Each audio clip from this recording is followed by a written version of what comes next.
जय हिंद विद्यार्थियों, कैसे हैं आप लोग। हमें उम्मीद है आप लोग स्वस्थ होंगे, सुरक्षित होंगे और डेफिनेटली मस्त होंगे। जी हाँ बच्चों, आ गया हूँ मैं आप सबके बीच एक बार फिर से। स्वागत है सबका आईसीसी भारती क्लासेस में और मैं हूँ आपका भारती सर। और मैं आज आपके बीच एक नया टॉपिक, एक नए पार्ट को लेकर आया हूँ। आज हम लोग बात करेंगे सेल अर्थात कोशिका के बारे में। आज हम लोग बात करेंगे, जी हाँ, हम लोग जानेंगे कोशिका क्या है, कोशिका के कितने अंग होते हैं, कोशिका को मुख्यतः कितने भागों में बांटा गया, इसके बारे में आज हम लोग बात करेंगे। कोशिका की खोज, कोशिका के अंग और उस प्रकार से विभिन्न अंगों के बारे में हम लोग पढ़ेंगे और हम लोग जानेंगे कि किसकी खोज किसने किया। तो आइए बच्चों, हम लोग सबसे पहले बात कर लेते हैं सेल अर्थात कोशिका के बारे में। जी हाँ, कोशिका जीवन की मूलभूत इकाई कोशिका, उसके बारे में हम लोग बात कर लेते हैं। तो कोशिका को जो सबसे पहले हमें इतना जान लेना जरूरी होता है कि कोशिका को जो है ना जीवन की मूलभूत इकाई कहा जाता है, अर्थात जीवन की संरचनात्मक एवं क्रियात्मक अर्थात स्ट्रक्चरल एवं फंक्शनल यूनिट ऑफ लाइफ। कोशिका सेल अर्थात कहते हैं लाइफ और स्ट्रक्चरल एवं functional unit of life is cell अर्थात जीवन की संरचनात्मक एवं क्रियात्मक इकाई जो है ना सेल को कहा जाता है। सेल अर्थात कोशिका को, कोशिका के बिना जीवन नहीं चल सकता। आज हम उन्हीं के बारे में बात करेंगे, उसकी खोजकर्ता। जी हाँ, इसकी खोजकर्ता के बारे में अगर बात कर लिया जाए, इसका नाम जो है, इसकी उत्पत्ति जो है साइटो नामक वर्ड से हुई है। जी हाँ, कोशिका की उत्पत्ति जो हुई है साइटो नामक वर्ड से हुई है और इसका अध्ययन जो है ना, इसका अध्ययन साइटोलॉजी कहलाता है। जी हाँ, इसका अध्ययन जो है साइटोलॉजी कहलाता है। जी हाँ, साइटोलॉजी, इसका अध्ययन जो है साइटोलॉजी, कोशिका का अध्ययन साइटोलॉजी कहलाता है। इसकी खोजकर्ता जो है, इसकी खोजकर्ता अंग्रेज वैज्ञानिक रॉबर्ट हुक ने 1665 ईस्वी में इसकी खोज किया। इन्होंने ही सबसे प्रथम बार बताया कॉर्क में, अर्थात कॉर्क में बताया कि इसने एक छोटी सी शाखित रंग झिल्ली होती है, एक छोटी शाखित झिल्ली होती है, इसी का नाम सेल दिया। सर्वप्रथम 1665 ईस्वी में रॉबर्ट हुक ने कोशिका का नाम बताया कि ये जो छोटी झिल्ली अर्थात छोटी जो होती है, इसे हम सेल कहते अर्थात कोशिका कहेंगे। 1665 ईस्वी जो जी हाँ बच्चों, सेल की खोज 1665 ईस्वी में हुई। समझ में आ गई। अब हम लोग बात कर लेते हैं उसके कुछ पल बाद अर्थात कुछ समय बाद। सबसे पहले इन्होंने सेल का सिर्फ नाम दिया, सिर्फ अभी तक इसका पहचान नहीं हो पाया कि जीवित है या मृत है, इस प्रकार का इसका पहचान नहीं हो पाया। तब जाकर के कुछ समय बाद 1665 में खोज हुआ। उसके बाद 1674 ईस्वी में, जी हाँ 1674 अर्थात 1674 ईस्वी में एंटोवेन ल्यूवेनहॉक ने, अर्थात जब एक माइक्रोस्कोप का आविष्कार हुआ, जब एक उन्नत माइक्रोस्कोप का आविष्कार ये एंटोवेन ल्यूवेनहॉक के द्वारा हुआ, तब जाकर के इन्होंने बताया कि यह जीवित कोशिका है। जी हाँ, जीवित कोशिका का प्रमाण जो है, जीवित कोशिका का प्रमाण एंटोवेन ल्यूवेनहॉक ने 1674 ईस्वी में दिया। अब हम लोग बात कर लेते हैं इसके सिद्धांत के बारे में। हम लोगों ने जो पढ़ा, जीवन की संरचनात्मक एवं क्रियात्मक इकाई सेल को कहा जाता है। हम लोगों ने पढ़ा क्रियात्मक एवं संरचनात्मक इकाई, जी हाँ, स्ट्रक्चरल एवं फंक्शनल यूनिट ऑफ लाइफ। इसका जो है इसका सिद्धांत, ये जो सिद्धांत दिया है कोशिका का सिद्धांत, इसको स्लाइडेन एवं स्वान का सिद्धांत कहा जाता है, अर्थात कोशिका सिद्धांत कहा जाता है। कोशिका सिद्धांत के जनक स्लाइडेन एवं स्वान है, अर्थात स्लाइडेन ने 1838 ईस्वी में, यह एक वनस्पति वैज्ञानिक थे। स्लाइडेन जो थे एक वनस्पति वैज्ञानिक थे। जी हाँ, स्लाइडेन जो थे वनस्पति वैज्ञानिक थे और स्वान जो थे, स्वान महोदय, ये प्राणी वैज्ञानिक थे, प्राणी वैज्ञानिक। इन्होंने और स्लाइडेन एवं स्वान दोनों ने मिला, स्लाइडेन ने 1838 ईस्वी और स्वान ने 1839, दोनों ने मिल करके एक सिद्धांत बताया जिसका नाम कोशिका सिद्धांत रखा गया। इसके अंतर्गत, कोशिका सिद्धांत के अंतर्गत इन्होंने बताया कि जीवन की संरचनात्मक एवं क्रियात्मक इकाई जो होती है सेल होते हैं, अर्थात सेल के बिना कुछ नहीं होता। अब हम इसको, और ये जो होते हैं सबसे छोटी सेल, अब सेल तो है, इसके बारे में, सेल की परिभाषा के बारे में जो है ना अनेक अनेक विद्वानों का, अनेक अनेक वैज्ञानिकों का अनेक अनेक मत है। इसका एक मत नहीं है, इसके अनेक अनेक मत है कि सेल की उत्पत्ति कैसे हुई, सेल कैसे हुआ, अर्थात सेल क्या है, इसके बारे में आगे हम लोग पढ़ेंगे। हम लोग जान लेते हैं सबसे छोटी इकाई, अर्थात जो होती है ना, अगर सेल के आकार का बात किया जाए, सेल का आकार सबसे न्यूनतम, अर्थात सबसे कम जो होती है, सबसे कम एक माइक्रोप्लाज्मा का होता है, जो कि 0.1 म्यू के बराबर होते हैं। जी हाँ, इसको हम लोग म्यू पढ़ेंगे, 0.1 म्यू के बराबर होता है। सेल की सबसे छोटी इकाई जो होती है 1 म्यू के बराबर होती है, जो कि माइक्रोप्लाज्मा होती है। माइक्रोप्लाज्मा। अगर इसका उदाहरण लिया जाए, प्लेरोनिमोनिया नामक जीव इसका सबसे छोटा उदाहरण होता है, प्लेरोनिमोनिया। जी हाँ, माइक्रोप्लाज्मा 0.1 म्यू के बराबर होता है।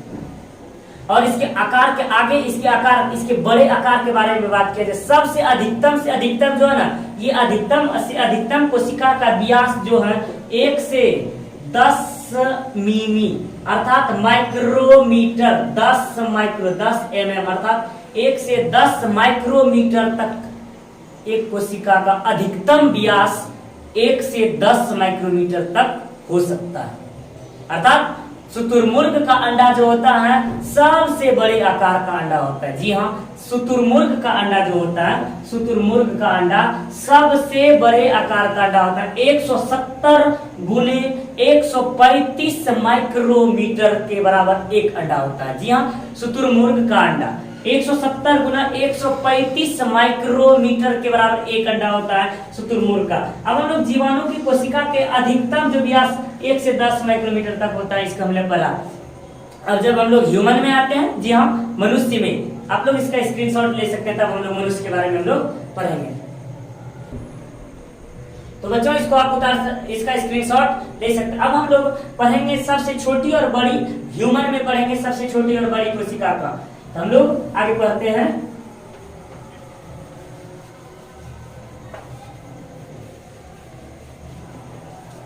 तो बच्चों, हम लोग बात कर लेते हैं मनुष्य में। मनुष्य में जो होती है सबसे बड़ी कोशिका जो होती है, सबसे छोटी कोशिका की सबसे पहले बारे में बात कर रहे हैं। सबसे छोटी कोशिका जो ह्यूमन में होती है वो होती है स्पर्म। जी हाँ, स्पर्म अर्थात शुक्राणु। शुक्राणु कोशिका जो होती है सबसे छोटी कोशिका होती है शुक्राणु मनुष्य में। और सबसे बड़ी कोशिका की बात किया जाए तो सबसे बड़ी कोशिका जो होती है, सबसे बड़ी कोशिका तो ओवम होते हैं। जी हाँ, ओवम। जी हाँ, ओवम अर्थात अंडाणु। और सबसे लंबी कोशिका का अगर बात किया जाए, सबसे लंबी कोशिका ह्यूमन में, सबसे लंबी कोशिका का बात किया जाए, सबसे लंबी कोशिका ये होते हैं तंत्रिका कोशिका। जी हाँ, तंत्रिका कोशिका जिसको हम लोग न्यूरॉन कहते हैं। तंत्रिका कोशिका जिसको हम लोग न्यूरॉन कहते हैं, जो कि ब्रेन से जुड़ी होती है। सबसे बड़ी कोशिका, सबसे लंबी कोशिका जो होती है तंत्रिका कोशिका अर्थात न्यूरॉन की होती है, अर्थात ब्रेन की कोशिका हम लोग इसको कह सकते हैं, ब्रेन की कोशिका कह सकते हैं। तो हम लोग आते हैं कोशिका विभाजन के बाद, हम लोग आते हैं सबसे कोशिका विभाजन ह्यूमन में कहाँ सबसे अधिक होता है, सबसे कम होती है। तो ह्यूमन में जो होती है सबसे अधिक कोशिका विभाजन जो होती है ना, लीवर में होती है। जी हाँ, ह्यूमन में अर्थात मनुष्य में सबसे अधिक कोशिका विभाजन ह्यूमन में लीवर में होती है। सबसे अधिक कोशिका विभाजन लीवर में होते हैं। जी हाँ, लीवर जिसको हम लोग लीवर मतलब यकृत कहते हैं, या तो हम लोग जिगर भी कह सकते हैं, इसको जिगर भी कहते हैं लीवर को। यह जो होता है इसमें अगर कोशिका टूट जाए अर्थात समाप्त हो जाए ना, यह अपने कोशिकाओं को मरम्मत कर सकता है। लेकिन अगर बात किया जाए सबसे कम विभाजन अर्थात जिसमें कोशिका विभाजन होती ही नहीं है, उसके बारे में अगर बात किया लिया जाए तो सबसे कम कोशिका विभाजन जो होती है ब्रेन में होता है, अर्थात कोशिका विभाजन ही नहीं होती वहां ब्रेन। जी हाँ, मनुष्य में सबसे कम कोशिका विभाजन, सबसे कम कोशिका विभाजन जो होती है ब्रेन की होती है, कोशिका विभाजन ब्रेन में होती है। जी हाँ, ब्रेन अर्थात मस्तिष्क में, जो कि मनुष्य के शरीर का सीपीयू है ये मस्तिष्क। मस्तिष्क में जो होती है कोशिका विभाजन होती ही नहीं है, मस्तिष्क में कोशिका विभाजन नहीं होती है। इसके कोशिकाओं के बारे में अनेक सारे विद्वानों ने अनेक प्रकार से मत दिए, अनेक प्रकार से मत दिए। हम लोग उस अनेक विद्वान के मत के बारे में पढ़ लें। अनेक विद्वान के मत, तो सबसे बताया इन्होंने कोशिका की जो उत्पत्ति होती है ना, सबसे पहले हम लोग बात करेंगे विर्चो का, जिसने 1855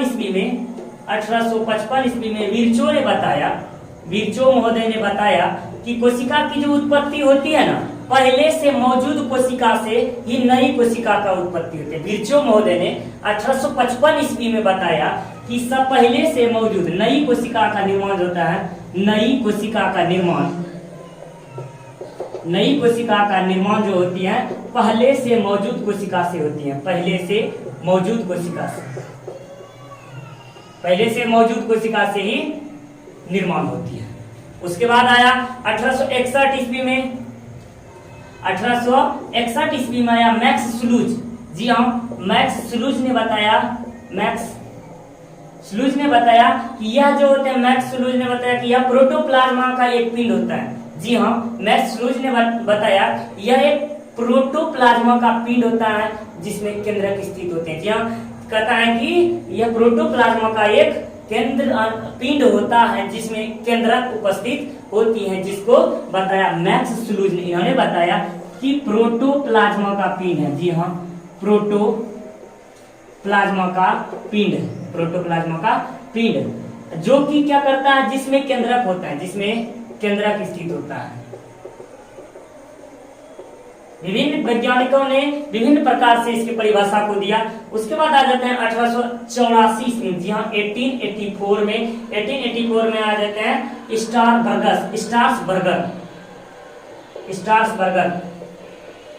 स्टार्सबर्गर ने बताया कि यह जो होते हैं स्टार्सबर्गर ने बताया कि इसमें जो इसका जो केंद्रक होता है ना, इसका केंद्रक इन्होंने तो बताया दिया प्रोटोप्लाज्मा का पिंड है जिसमें क्या होते हैं न्यूक्लियस अर्थात केंद्रक स्थित होती है। स्ट्रासबर्गर ने बताया कि इसमें जो केंद्रक होती है ना, वही जो होती है वंशागत नियमों का वाहक करता है, अर्थात पीढ़ी दर पीढ़ी जो होती है गुणों का, अनुवांशिक गुणों का वाहक जो होता है केंद्रक ही करता है। सबसे पहले स्ट्रासबर्गर ने बताया। जी हाँ, सबसे पहले किसने बताया, तो बच्चों इसको नोट्स कर लें। केंद्रक वंशागत नियम में भाग लेता है, वंशागत नियम में भाग लेता है। यह किसने बताया, स्ट्रासबर्गर ने बताया। उसके बाद 1631 ईस्वी में एक उन्नत इलेक्ट्रॉन माइक्रोस्कोप होने के बाद 1661 ईस्वी, जी हाँ 1884 में स्ट्रासबर्गर ने बताया केंद्रक में वंशागत नियम में भाग लेता है केंद्रक। अब जाकर के 1931 ईस्वी, जी हाँ 1931 ईस्वी में जब इलेक्ट्रॉन माइक्रोस्कोप का आविष्कार हुआ, जी हाँ इलेक्ट्रॉन माइक्रोस्कोप का जब आविष्कार हुआ, इरस्का और वैज्ञानिकों ने, इरस्का नामक वैज्ञानिकों ने 1931 ईस्वी में एक उन्नत इलेक्ट्रॉन माइक्रोस्कोप के बाद कोशिका के अध्ययन के बारे में पूर्णतः प्राप्त अध्ययन किया गया। तो बच्चों, कोशिका के बारे में हम लोगों ने अभी तक इतना पढ़ा। अब हम लोग पढ़ेंगे कोशिका के मुख्य अंग के बारे में, कोशिका के मुख्यतः कितने अंग होते हैं। तब तक इसका आप लोग नोट्स स्क्रीनशॉट ले सकते हैं। तो बच्चों, अब लोग चलते हैं कोशिका के मुख्यतः भाग के बारे में। वैसे तो कोशिका के अंग अधिक होते हैं, लेकिन इसको मुख्यतः 3 भागों में बांटा गया। कोशिका को मुख्यतः 3 भागों में बांटा गया। अब हम लोग उनके बारे में बात कर लेते हैं जो कोशिका के 3 भागों में बांटा गया है। तो हम लोगों ने पढ़ा कोशिका का जो होता है उन्नत अध्ययन जो होता है, संपूर्ण अध्ययन 1931 ईस्वी में एमनोल्स और एमनोज और एन रस्का के अध्ययन से हमें कोशिका का अध्ययन प्राप्त हो सका। अब हम लोग पढ़ लेते हैं कोशिका के प्रमुख पार्ट्स के बारे में। जी हाँ, कोशिका के प्रमुख पार्ट्स। तो हम लोग चलते हैं कोशिका को मुख्यतः 3 भागों में बांटा गया है। कोशिका को मुख्यतः 3 भागों में। जी हाँ, कोशिका झिल्ली जिसको हम लोग प्लाज्मा मेम्ब्रेन्स कहेंगे। जी हाँ, प्लाज्मा मेम्ब्रेन्स।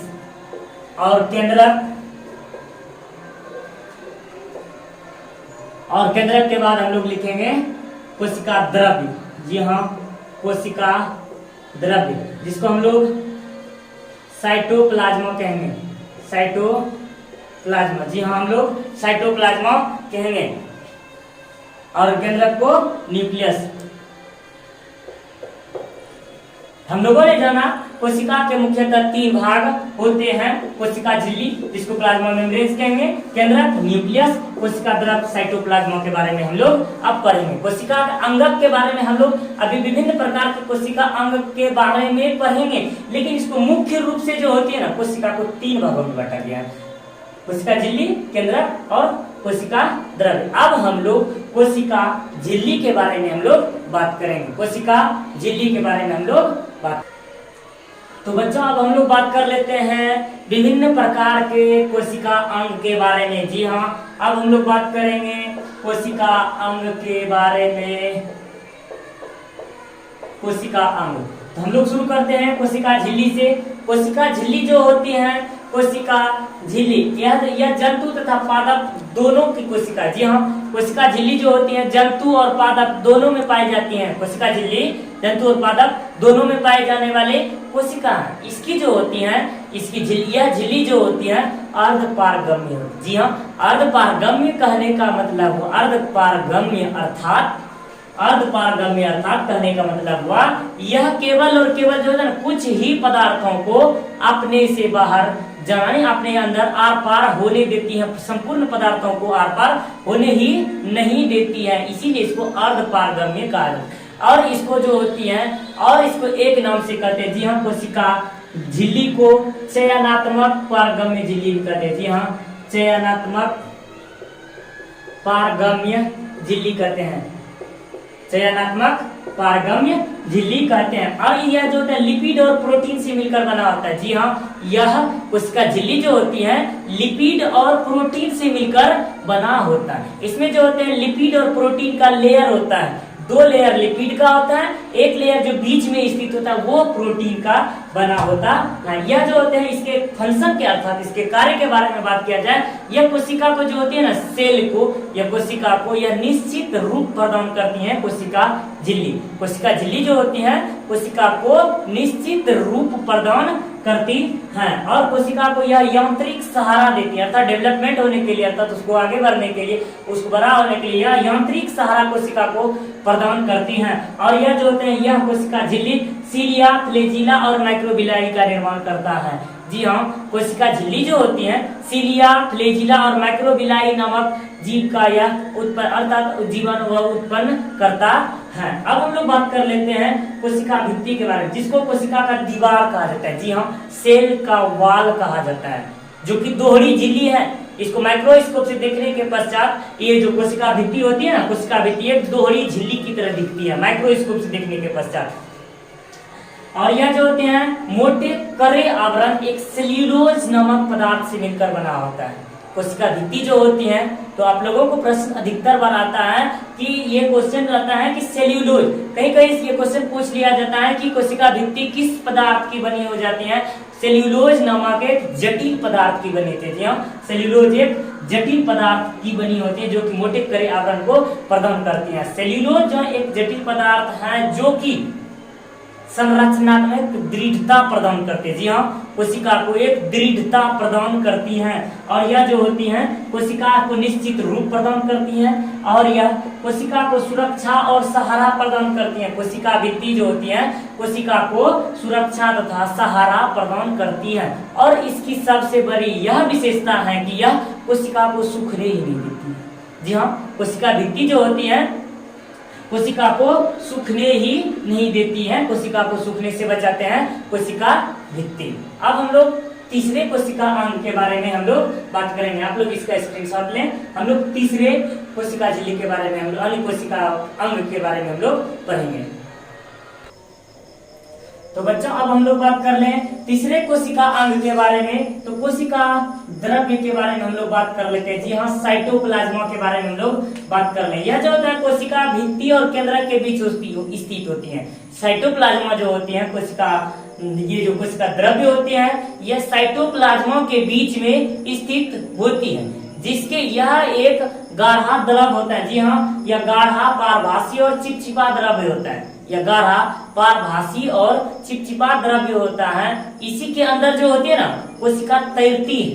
जी हाँ, कोशिका द्रव्य के अंदर जो होते हैं विभिन्न प्रकार के जो कोशिका अंग पढ़ रहे हैं ये सभी कोशिका अंग इसमें तैरती हैं। जी हाँ, ये सब इसमें तैरती हैं। यह गाढ़ा पारभासी तथा चिपचिपा द्रव है। यह कार्बनिक तथा अकार्बनिक पदार्थ से युक्त होता है। जी हाँ, यह कार्बनिक तथा अकार्बनिक पदार्थों से युक्त होता है। कार्बनिक पदार्थ और अकार्बनिक पदार्थों से युक्त होता है। इसी के अंदर जो होती है कोशिका के अंदर जो जितनी भी कोशिका अंग होते हैं यह एक द्रव है, मैटर है, जिसके अंदर घूमती अर्थात सब ही तैरती है। अब हम लोग आगे पढ़े तो अंतःप्रद्रव्यीय जालिका के बारे में। अंतःप्रद्रव्यीय जालिका जो होते हैं ईआर एंडोप्लाज्मिक रेटिकुलम भी कहते हैं। जी हाँ, अंतःप्रद्रव्यीय जालिका को अंतःप्रद्रव्यीय जालिका एंडोप्लाज्मिक रेटिकुलम भी कहा जाता है। यह जो होता है यह कोशिका के अंदर में जो अत्यंत सूक्ष्म सूक्ष्म एवं शाखित झिल्ली होती है। जी हाँ, यह सूक्ष्म छोटी होती है बट परंतु ये बहुत ही शाखित झिल्ली होता है, बहुत ही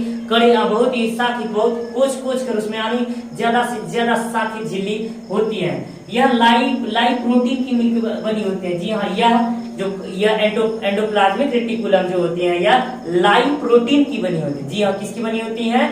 लाइव प्रोटीन की बनी होती है। यह दो प्रकार की होती है। जी हाँ, अंतःप्रद्रव्यीय जालिका जो है यह दो प्रकार की होती हैं। एक होते हैं स्मूथ एंडोप्लाज्मिक रेटिकुलम जिसको SER कहते हैं, जिसका शॉर्ट नेम हम SER कहेंगे, smooth endoplasmic reticulum. Smooth endoplasmic reticulum जिसको हम लोग SER। यह जो होती हैं कोशिका के लिए अंतःप्राज्म ये जो होती हैं अंदर में जो होती है अंदर में यह बहुत ही चिकनी होती है, स्मूथ झिल्ली होती है। जी हाँ, बहुत ही चिकनी, बहुत प्लेन स्मूथ झिल्ली होती है। और उसी के बाहर यह जो होता है स्मूथ झिल्ली जो होता है स्मूथ नर्म जो होते हैं यह वसा और कार्बोहाइड्रेट का वाहक होता है। यह कोशिकाओं को जो होती है वसा, फैट और कार्बोहाइड्रेट को वाहक करती है अर्थात पहुंचाती है। उसके बाद जो होती है रोग एंडोप्लाज्मिक रेटिकुलम। जी हाँ, RER होता है SER, यहाँ RER। यह जो होती है राइबोसोम से युक्त होती है। जी हाँ, ये जो दूसरा पार्ट उसी के बाहर, यहाँ जो अंदर में पड़े चिकनी है तो उसी के बाहर एक छोटी छोटी कणिकाओं से, झिल्ली से, झुर्रियों से युक्त होती है, रोग से युक्त होती है जो कि राइबोसोम होते हैं। जी हाँ, कोशिका के झिल्लियों के ऊपर जो रोग घूमती रहती है उसको हम लोग राइबोसोम कहते हैं। राइबोसोम से युक्त यह होती है प्रोटीन का निर्माण करने में सहायक होते हैं। अंतःप्रद्रव्यीय जालिका में जो राइबोसोम होते हैं वही प्रोटीन का निर्माण करते हैं। अब राइबोसोम के बारे में हम लोग जान ले। राइबोसोम जो होती हैं कोशिका की सबसे छोटी कोशिका अंग होती है। जी हाँ, कोशिका की सबसे छोटी कोशिका अंग राइबोसोम होती है जो कि कोशिका के बाहरी झिल्ली पर छोटे छोटे दानेदार के रूप में चिपके हुए रहते हैं। यह जो होते हैं प्रोटीन का निर्माण करती हैं। जी हाँ, राइबोसोम प्रोटीन का निर्माण करती हैं, इसीलिए तो इसको प्रोटीन का फैक्ट्री कहा जाता है। प्रोटीन का फैक्ट्री किसको कहा जाता है? तो बच्चों आप लोगों को समझ में आ रही है, प्रोटीन का फैक्ट्री जो होता है राइबोसोम को प्रोटीन का फैक्ट्री कहते हैं। और इसको जो होता है सेडिमेंटल कोएफिशिएंट के आधार पर, सेडिमेंटल कोएफिशिएंट के आधार पर यह दो भागों में बांटा जाता है, अर्थात यह यूकेरियोटिक कोशिका और प्रोकैरियोटिक कोशिका। इसके बारे में हम लोग आगे बात करेंगे, अभी हम लोग बात कर लेते हैं। यह यूकेरियोटिक और प्रोकैरियोटिक कोशिका में दोनों में पाए जाते हैं। अब यूकैरियोटिक कोशिका वह कोशिका है जिसमें केंद्रक स्थित ही नहीं होती है, और सॉरी प्रोकैरियोटिक कोशिका वह कोशिका है जिसमें केंद्रक स्थित नहीं होती है, और यूकैरियोटिक कोशिका जो होती है उसमें केंद्रक स्थित होती है। जी हाँ, केंद्रक स्थित वाले को हम यूकैरियोटिक कहेंगे, और जिसमें केंद्रक स्थित नहीं होंगे उसको हम लोग प्रोकैरियोटिक कहेंगे। तो ये आप देख रहे हैं इसका वजन तो कम है, यह जो होते हैं बहुत देरी से आएंगे, और यह जो होते हैं 80 एस राइबोसोम होता है, यह ज्यादा भारी होंगे। यह जो होते हैं प्रोकैरियोटिक कोशिका में प्रोकैरियोटिक में और यूकैरियोटिक में होगा, यूकैरियोटिक में होंगे। यह जो होंगे यह हल्का होते हैं और यह भारी होते हैं, राइबोसोम। तो बच्चों हम लोगों ने राइबोसोम के बारे में हम लोगों ने पढ़ा। अब हम लोग आगे पढ़ेंगे, तब तक आगे इसका स्क्रीनशॉट आगे हम लोग आगे पार्ट्स के बारे में हम लोग पढ़ेंगे। तो बच्चों हम लोग आगे गोल्जी उपकरण, अगर गोल्जी काय के बारे में हम लोग बात कर रहे हैं, ये कैमिलियो गोल्जी अर्थात गोल्जी उपकरण की खोज जो है कैमिलियो गोल्जी ने 1898 ईस्वी में कैमिलियो गोल्जी ने गोल्जी काय उपकरण की खोज किया। गोल्जी काय उपकरण जो होती है एक मुड़ी हुई छड़ के समान, जी हाँ, एक मुड़ी हुई छड़ के समान संरचना होती है। गोल्जी काय की जो संरचना होती है मुड़ी हुई छड़ के समान होती है। यह जो होते हैं कोशिका का मुख्य रूप से सेक्रेटरी ऑर्गन कहा जाता है। जी हाँ, कोशिका का जो मुख्य रूप से सेक्रेटरी ऑर्गन अर्थात स्त्रावित करने वाला अंग जो होता है, स्त्रवन अंग जो होता है, गोल्जी काय को कहा जाता है। जी हाँ, गोल्जी काय को कोशिका का मुख्य रूप से सेक्रेटरी अर्थात स्त्रावी अंग कहा जाता है।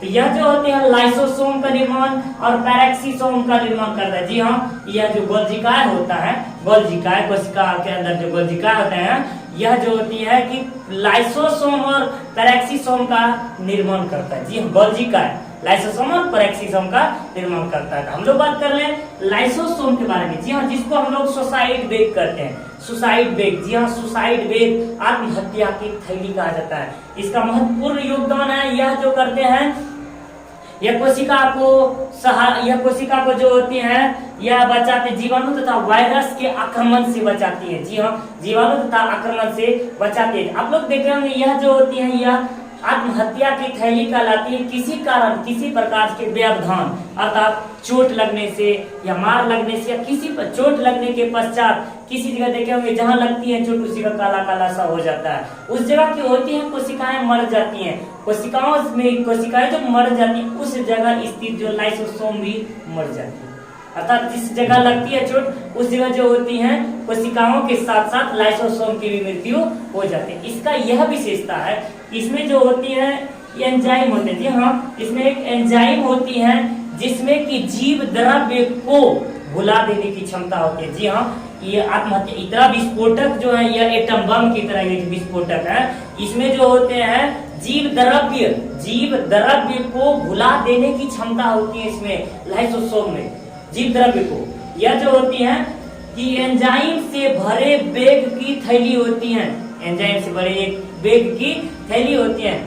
और इसकी खोज जो है इसकी खोजकर्ता 1958 ईस्वी में क्रिश्चियन डी डबे। जी हाँ, इसके खोजकर्ता भी कहीं कहीं क्वेश्चन पूछ दिया जाता है कि लाइसोसोम की खोज जो है सर्वप्रथम क्रिश्चियन डी डबे ने 1958 ईस्वी में किया। क्रिश्चियन डी डबे ने यह जो होता है यह जिस जगह चोट लगती है अर्थात यह अंतःकेशिकीय कोशिकाओं कोशिका तथा टूटे फूटे कोशिकाओं को यह साफ कर लेता है। अर्थात जो जहाँ कोशिकाएं मर गई अर्थात वह सड़ने के पश्चात वह शरीर में विकार पैदा करेंगे। तो यह लाइसोसोम क्या करता है, यह लाइसोसोम टूटने के वो जो सड़ने का टूटने वाला जो होता है कोशिकाएं उसको क्या करता था, इसका एंजाइम फटता है, ब्लास्ट। वह क्या होता है, यह जब फटा वह मर गई। यह जो होता है इसके आसपास के जो लाइसोसोम होते हैं अन्य अंगों की जो लाइसोसोम होती हैं वह इसको क्या करते हैं एक दूसरे से सहारा प्रदान करता है। मरे हुए स्थान पर वह उसका सहारा प्रदान करता है। फिर यह उस जगह धीरे धीरे देखेंगे काला जहाँ साफ हुआ था वो साफ हो जाता है अर्थात उस जगह फिर एक नई कोशिका का निर्माण हो जाते हैं। तो यह जो होता है उस जगह शरीर में जो होते हैं वह शरीर में गिरने वाले पदार्थों को साफ कर लेता है, या इसीलिए यह इसको सुरक्षा प्रदान करते, कोशिका को सुरक्षा प्रदान, यह जीवाणु तथा वायरस से सुरक्षा प्रदान करते हैं। अर्थात यह बाहर से जीवाणु और अत्यधिक जो उत्पन्न हो जाते हैं हमारे शरीर में जीवाणु, इससे यह रक्षा प्रदान करते हैं। और यह जो होती है ना राइब, अर्थात यह आरबीसी में स्थित नहीं है। जी हाँ, आरबीसी में यह स्थित होती नहीं है, आरबीसी में स्थित नहीं होती है। जिसके आरबीसी जिसका जीवन काल रेड ब्लड, यानी ये जो होते हैं आरबीसी लाल रक्त कणिकाएं, यह जो होते हैं जिसका जीवन काल 120 दिन होते हैं, जिसकी उत्पत्ति जो होती है बोन मेरो में होती है। आरबीसी की उत्पत्ति जो होती है बोन मेरो अस्थि मज्जा में होती है, और इसकी मृत्यु जो होती है 120 दिनों के पश्चात पीलिया में जाकर हो जाती है। जी हाँ, इसकी उत्पत्ति आरबीसी की उत्पत्ति जो होती है बोन मेरो में होती है, और उसका मृत्यु जो होता है, इसका अंत जो होता है जा करके यह पीलिया में समाप्त हो जाता है। अर्थात पीलिया ब्लड बैंक किसको कहा जाता है? पीलिया, जिसको ब्लड बैंक को पीलिया को ब्लड बैंक जो है पीलिया को कहते हैं। पीलिया जहां आरबीसी की मृत्यु हो जाती है, जन्म जो होते हैं आरबीसी का वो होते हैं अस्थि मज्जा में। तो बच्चों हम लोगों ने लाइसोसोम के बारे में पढ़ा, अब हम लोग पढ़ते हैं माइटोकॉन्ड्रिया। जी हाँ, जो कि कोशिका का प्रमुख रूप से यह अंग है। जी हाँ, यह महत्वपूर्ण संरचना कोशिका संरचना का ये माइटोकॉन्ड्रिया जो है, माइटोकॉन्ड्रिया जिसकी खोज अल्टमैन ने 1886 ईस्वी में किया। जी हाँ, जिसकी खोज अल्टमैन ने 1886 ईस्वी में किया, और यह जो है कोशिका द्रव्य की, जी हाँ, कोशिका द्रव्य की, साइटोप्लाज्मा की यह सबसे प्रमुख और महत्वपूर्ण कोशिका है माइटोकॉन्ड्रिया। कोशिका अंग है ये माइटोकॉन्ड्रिया। यह जो होते हैं डीएनए और आरएनए से युक्त होगा। तो बच्चों समझिए, डीएनए और आरएनए, डीऑक्सी राइबोन्यूक्लियस और राइबोन्यूक्लियस एसिड। जी हाँ, डीएनए और आरएनए, डीएनए वही जो आनुवांशिक गुणों का वाहक होता है, जहां कोशिका के अंदर डीएनए, माइटोकॉन्ड्रिया के अंदर डीएनए के अंदर माइटोकॉन्ड्रिया के अंदर डीएनए के अंदर जीन जो है कोशिका आनुवांशिक गुणों का वाहक। जी हाँ, माइटोकॉन्ड्रिया के अंदर डीएनए के अंदर जीन से जो होते हैं आनुवांशिक गुणों का वाहक, और जो होते हैं यह क्रेब्स चक्र की क्रिया को नियंत्रित कर। जी हाँ, यह अत्यधिक बार क्वेश्चंस आते हैं, कहीं कहीं पूछ लिए जाते हैं कि यह क्रेब्स चक्र की क्रिया कहाँ होती है। जी हाँ, क्रेब्स चक्र की क्रिया कहाँ होती है, ये बहुत ही महत्वपूर्ण क्वेश्चंस होते हैं कि क्रेब्स चक्र की क्रिया जो होती है, अब आप लोग जवाब दे सकते हैं कि क्रेब्स चक्र की क्रिया माइटोकॉन्ड्रिया में होती है। जी हाँ, उसके बाद एटीपी के निर्माण में यह सहायक होते हैं। एटीपी वही ऊर्जा को प्रदान करने वाला, एटीपी को जो होते हैं जिससे ऊर्जा के निर्माण होते हैं वो माइटोकॉन्ड्रिया से होती है। और कोशिका का जो पावर हाउस होता है ना, कोशिका का पावर हाउस, ऊर्जागिरी जो होता है, माइटोकॉन्ड्रिया को कोशिका का पावर हाउस कहते हैं। यह जो होते हैं सर्वप्रथम यह कोशिका से यह माइटोकॉन्ड्रिया हुआ, माइटोकॉन्ड्रिया से क्रेब्स चक्र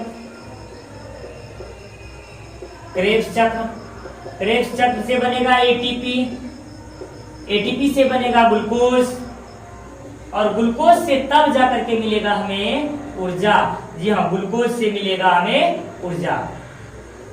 अब ग्लूकोज जो होते हैं एटीपी के 38 अणुओं के मिलने से एक ग्लूकोज का निर्माण होता है। 38 अणुओं के मिलने से ग्लूकोज का निर्माण होता है। माइटोकॉन्ड्रिया में क्रेब्स चक्र से एटीपी से ग्लूकोज, और ग्लूकोज से ऊर्जा प्रदान हो गया। तो ये है ऊर्जा का पावर हाउस। जी, कोशिका का पावर हाउस जो होता है माइटोकॉन्ड्रिया का कहा जाता है। अब हम लोग आगे पढ़ते हैं।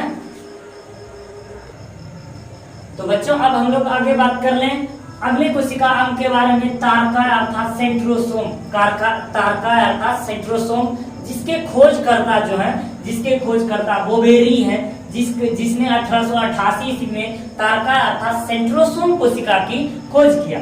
इन्होंने कहा कि कोशिका विभाजन में ये तारका कोशिका जो होते हैं, तारका कोशिका, यह कोशिका विभाजन में सहायक होते हैं। जी हाँ, तारका सेंट्रोसोम जो होते हैं कोशिका विभाजन में सहायक होते हैं। और यह जो होते हैं कोशिका का प्रचलन, प्रमुख कोशिका का यह प्रचलन अंगक है तारका अर्थात सेंट्रोसोम। आगे हम लोग बात करेंगे केंद्रक के बारे में, जो कि न्यूक्लियस, जो कि आधार होता मुख्य रूप से आधार। तो यह जो होते हैं केंद्रक, या केंद्रक जो होते हैं रॉबर्ट ब्राउन, जी हाँ, केंद्रक रॉबर्ट ब्राउन ने खोज किया 1831 ईस्वी में। जी हाँ, केंद्रक ब्राउन अर्थात केंद्रक की खोज रॉबर्ट ब्राउन ने 1831 ईस्वी में इसका खोज किया। जी हाँ, अब जो होते हैं जीवित कोशिका में यह स्थित है। यह सभी प्रकार के जीवित कोशिका में जो होती है यह स्थित होती है, सभी प्रकार की जीवित कोशिका में। और यह होते हैं कोशिका का जो ब्रेन होता है, कोशिका को ये प्रमुख रूप से कोशिकाओं को यह नियंत्रित करती हैं, इसलिए इसको कोशिकाओं का ब्रेन कहा जाता है। जी हाँ, सेल का ब्रेन किसको कहा जाता है? तो केंद्रक को सेल का ब्रेन कहते हैं, जो कि 80% प्रोटीन से युक्त होते हैं। यह जो होती है 80% प्रोटीन से युक्त होती है। अब हम लोग आगे बात करेंगे वो रसधानी के बारे में। जी हाँ, रसधानी जो कि जल का संग्राहक अंग है। जी हाँ, यह जो कोशिका में जो होते हैं जल का संग्राहक अंग होते हैं। जैसे कि आदमी का शरीर जैसे 100 किलो का, उसमें 65% तक जल ही होते हैं। 65 किलो अर्थात आदमी 100 किलो का है तो उसमें 65 किलो जल होंगे, 65 लीटर जल होंगे।